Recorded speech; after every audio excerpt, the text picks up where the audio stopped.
بحث ہے اس کے حوالے سے یہ بات بھی عرض کرنا چاہتا ہوں کہ مسئلہ تقدیر ہے کیا اور قضاء و قدر ان میں فرق کیا ہے، اس کو بھی سمجھ لینا چاہیے کہ مسئلہ تقدیر کیا ہے اور قضاء و قدر ان دونوں کے اندر باہمی طور پہ فرق کیا ہے۔ قدر کا جب ہم معنی اور مفہوم سمجھنے کی کوشش کرتے ہیں تو اس کا مطلب ہوتا ہے اندازہ کرنا، وزن کرنا، طے کرنا، مقرر کرنا، یہ اس کے لغوی معنی ہے قدر کے۔ قرآن مجید میں فرمایا گیا وَكُلُّ شَيْءٍ أَحْصَيْنَاهُ فِي إِمَامٍ مُبِينٍ، اور ہر چیز کو ہم نے کتاب روشن یعنی لوح محفوظ میں لکھ رکھا ہے۔ دوسرے مقام پہ فرمایا سورہ البروج آیت نمبر 22 بل هو قرآن مجید فی لوح محفوظ، یہ کتاب ہزل و بطلان نہیں بلکہ یہ قرآن عظیم الشان ہے، لوح محفوظ میں لکھا ہوا۔ یمحو اللہ ما یشاء ویثبت وعندہ ام الکتاب، سورہ الرعد آیت نمبر 39۔ اللہ تعالیٰ جس کو چاہتا ہے مٹا دیتا ہے اور جس کو چاہتا ہے قائم رکھتا ہے، اور اس کے پاس اصل کتاب ہے یعنی لوح محفوظ ہے۔ ان ساری آیات سے یہ بات واضح ہو جاتی ہے کہ یہ کائنات بشمول بنی نوع انسان کے احوال و کوائف کا علم خدا تعالیٰ کے پاس ازل سے موجود ہے، یعنی پوری کائنات کے حوالے سے اور بنی نوع انسان کے حوالے سے اللہ تعالیٰ کے پاس ازل سے اس کا علم موجود ہے، جسے اس نے ام الکتاب یعنی لوح محفوظ میں حفاظت سے لکھا ہوا ہے۔ حضرت عبداللہ بن عمر رضی اللہ تعالیٰ عنہ سے مروی ہے کہ سرور کائنات حضرت محمد مصطفیٰ صلی اللہ علیہ وآلہ وسلم نے فرمایا کہ اللہ تعالیٰ نے زمین آسمان پیدا کرنے سے 50,000 سال پہلے مخلوقات کی تقدیریں لکھ دی تھیں، جبکہ اس کا عرش پانی پر تھا۔ صحیح مسلم کی کتاب الایمان میں حدیث ہے کتب اللہ المقادیر الخلائق قبل ان یخلق السماوات والارض ب50,000 سنۃ قال وکان عرشہ علی الماء۔ ایک اور حدیث پاک میں جسے جامع ترمذی میں بیان کیا گیا ہے، فرمایا کہ ان اول ما خلق اللہ القلم فقال له اکتب فقال ما اکتب قال اکتب القدر فكتب ما كان وما هو کائن الى الابد۔ سب سے پہلے اللہ تعالیٰ نے قلم کو پیدا کیا اور اسے حکم دیا کہ لکھ۔ اس نے عرض کیا باری تعالیٰ میں کیا لکھوں؟ فرمایا مخلوقات کی تقدیریں لکھو۔ چنانچہ اس نے جو چیز ہو چکی تھی اور جو چیز ہونے والی تھی سب کچھ لکھ دیں۔ یہ احادیث اور اسی طرح ایک اور حدیث پاک جب بعد صحابہ کرام علیہم الرضوان نے ترک لذات کی اجازت مانگی تو حضور علیہ الصلوۃ والسلام نے فرمایا جف القلم بما انت لاک، تجھے جو کچھ ملنا ہے اسے قلم لکھ کر خشک ہو چکا۔ یہ ساری احادیث اور روایات مسئلہ تقدیر کے مختلف پہلوؤں پر روشنی ڈالتی ہیں۔ اس سے انسان کے ذہن میں ایک مغالطہ پیدا ہوتا ہے کہ جب ہر چیز پہلے سے لکھی جا چکی ہے تو پھر ہمیں تو اختیار ہی کوئی نہیں ہے، ہم تو مجبور محض ہیں۔ ایسی بات نہیں ہے۔ اس کو سمجھنے کے لیے قضاء اور قدر کی جو دو ٹرمینالوجیز ہیں ان پہ غور کرنے کی ضرورت ہے، اور بعض اوقات ہم قضاء اور قدر کو غلط مبحث کر دیتے ہیں جس کی وجہ سے مسئلہ ہماری سمجھ میں نہیں آتا۔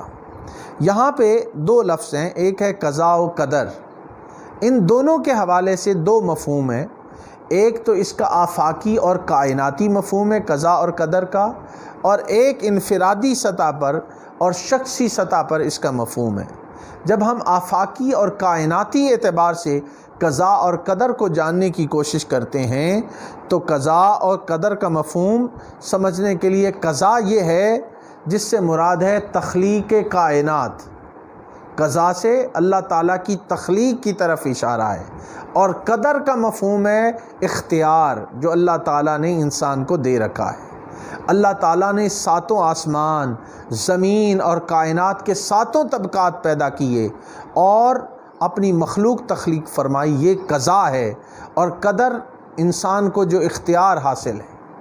سورہ حامیم السجدہ میں فرمایا فَقَضَاهُنَّ سَبْعَ سَمَاوَاتٍ فِي يَوْمَيْنِ وَأَوْحَىٰ فِي كُلِّ سَمَاءٍ أَمْرَهَا پھر وہ دن میں 7 آسمان بنائے اور ہر آسمان میں اس کے کام کا حکم دیا۔ اب یہاں سے قضا کا جو لفظ ہے، میں نے عرض کیا کہ اس سے پیدائش کائنات کی تخلیق کی طرف اشارہ ہے، اور قدر سے مراد کیا ہے؟ قدر سے انسان کے اختیار کا ذکر ہے۔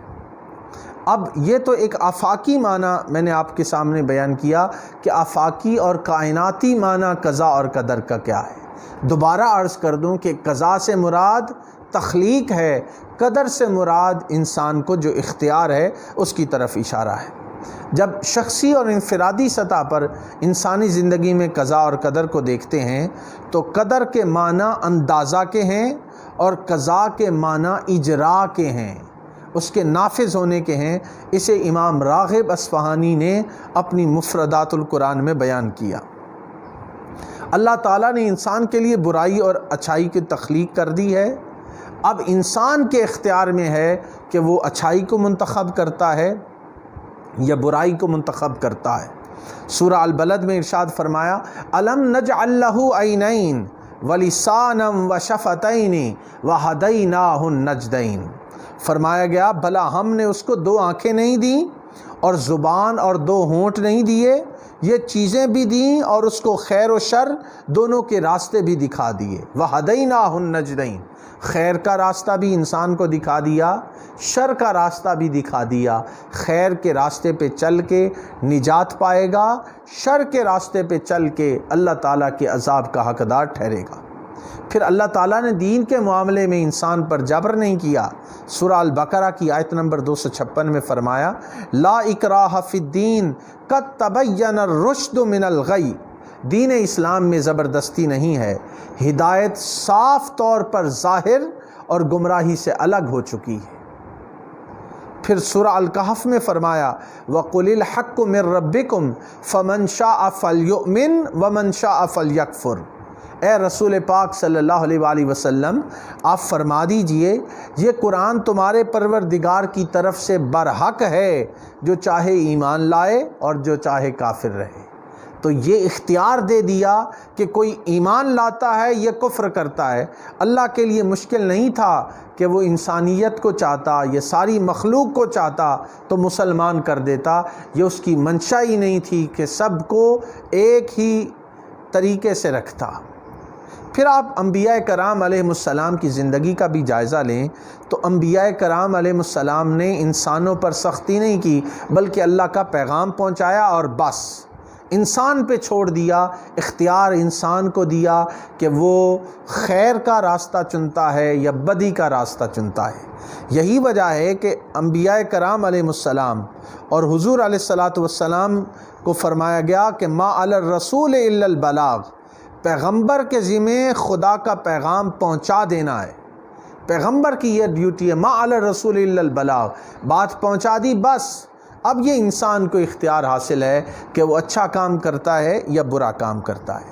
جب ہم انبیاء کرام علیہ السلام کی زندگیوں کا جائزہ لیتے ہیں، انہوں نے اپنی قوم کو تذکیر اور نصیحت کی، انہیں سیدھا راستہ دکھایا، اور پھر آ کر وہ فرماتے تھے، انبیاء کرام کا طریقہ کیا تھا، وَمَا عَلَيْنَا إِلَّا الْبَلَاغُ الْمُبِينُ، اور ہمارے ذمے تو صاف صاف پہنچا دینا ہے اور بس۔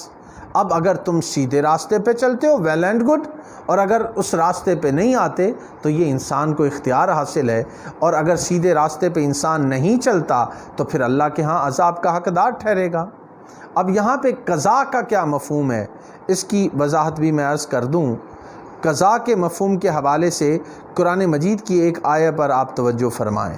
سورہ البقرہ کی آیت نمبر 6 میں فرمایا، ان الذین کفروا سواء علیہم اانذرتہم ام لم تنذرہم لا یؤمنون۔ جو لوگ کافر ہیں انہیں تم نصیحت کر دیا کرو۔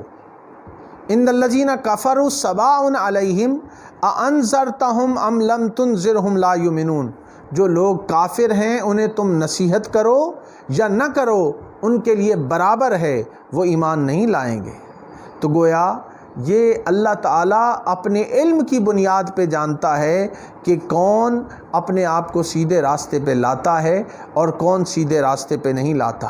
یہاں پر سرور کائنات صلی اللہ علیہ وآلہ وسلم کا ایک فرمان آپ کے گوش گزار کرنا چاہتا ہوں۔ حضور علیہ الصلاۃ والسلام نے فرمایا کہ جب کوئی بندہ نیک کام کرتا ہے تو اس کے دل پر نور کا ایک نقطہ ثبت ہو جاتا ہے۔ وہ اگر نیکیاں کرتا چلا جائے تو اس کا دل بقعۂ نور بن جاتا ہے، پھر اس کی نیکی کا اثر اس کے چہرے پر بھی ظاہر ہونے لگتا ہے۔ اس کے برعکس اگر کوئی شخص برائی کرتا ہے تو اس پر خدا کے سامنے پھر توبہ نہیں کرتا، برائی کی پھر توبہ نہیں کی تو اس کے دل پر ایک سیاہ نقطہ لگ جاتا ہے، پھر توبہ نہیں کرتا اور گناہ جاری رکھتا ہے تو نقطے لگتے چلے جاتے ہیں یہاں تک کہ انسان کا پورا دل سیاہ ہو جاتا ہے۔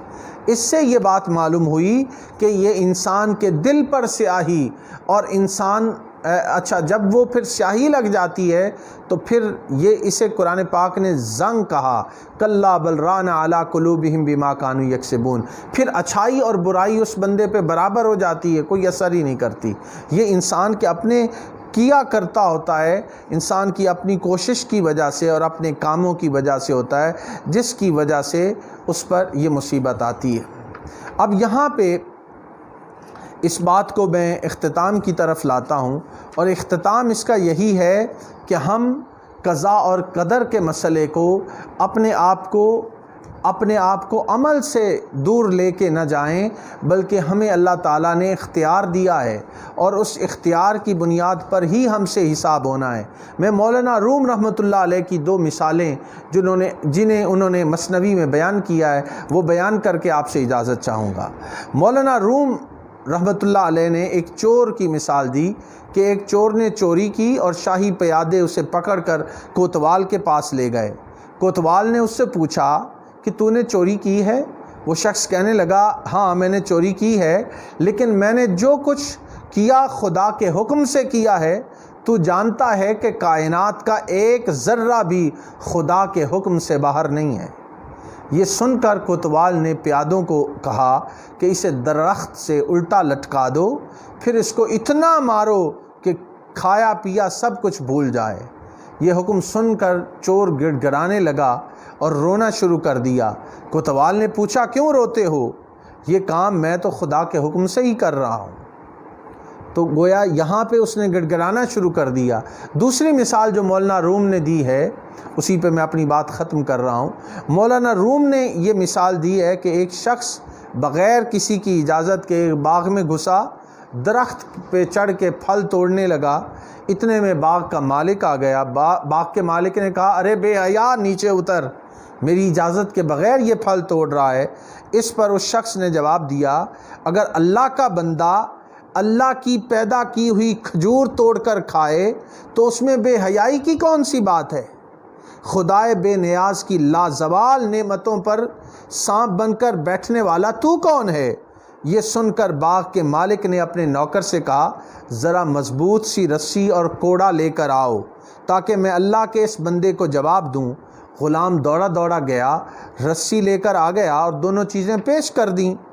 اب مالک نے اس کی پیٹھ پر اس کو درخت کے ساتھ باندھ کر کوڑے برسائے۔ چور نے کہا ارے بھائی کچھ تو خدا کا خوف کرو، مجھے مار ڈالے گا۔ اس نے جواب دیا اے شخص چیخو مت، اللہ کی پیدا کی ہوئی لکڑی سے اللہ کا بندہ اللہ کے دوسرے بندے کو مار رہا ہے۔ تو گویا انسان اپنے کام پہ وہ چھڑا نہیں سکتا کہ یہ اللہ کی وجہ سے ہو رہا ہے، اس لیے انسان اپنے اعمال کا خود ذمہ دار ہے۔ یہی تقدیر کا مسئلہ ہے، اس کو اگر سمجھ لیا جائے تو ہماری بہت سی مشکلات آسان ہو سکتی ہیں۔ اللہ رب العزت ہمارے حال پہ رحم و کرم فرمائے اور حضور علیہ الصلاۃ والسلام کی محبت شفاعت عطا فرمائے۔ والسلام علیکم ورحمۃ اللہ وبرکاتہ۔